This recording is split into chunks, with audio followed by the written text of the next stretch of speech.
మన జన సైనికులకి అలాగే మన ఎన్డీఏ కూటమిలో మిత్రపక్షం అన్నటువంటి తెలుగుదేశం బీజేపీ మండల నాయకులకి మన ముందున్నటువంటి ప్రతి ఒక్క పార్టీకి ఒక కార్యకర్త ఒక సంఖ్యాబలమని ఏదైతే మన నాయకుడు పవన్ కళ్యాణ్ గారి సిద్ధాంతంతో పోయినాడో ఆయన మన 2014లో సూటిగా ప్రభుత్వాన్ని ప్రశ్నించాడు.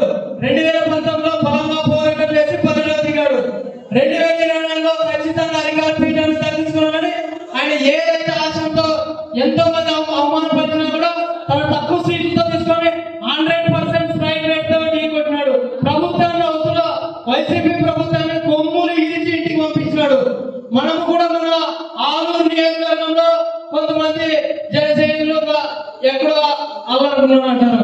అటువంటిది ఏం లేకుండా లోకల్ బాడీ ఎలక్షన్ లో మన ఆలూరు వెంకప్ప దగ్గర బలం ఏంటో స్థానిక సంస్థల్లో ఎంపీటీసీలు జెడ్పీటీసీలు ఏ అభ్యర్థి అయితే నిలబడి నామినేషన్ చేస్తాడో గెలిచి ఎంపీడీ ఆఫీసులో అడుగు పెట్టే విధంగా ఉండాలి సార్ మన ప్రణాళిక. తెలుగుదేశంతో మన కూటమిలో ఎన్డీఏ కూటమి అయినటువంటి బాధ్యత మన పైన బాధ్యత ఉంది. ఎవరు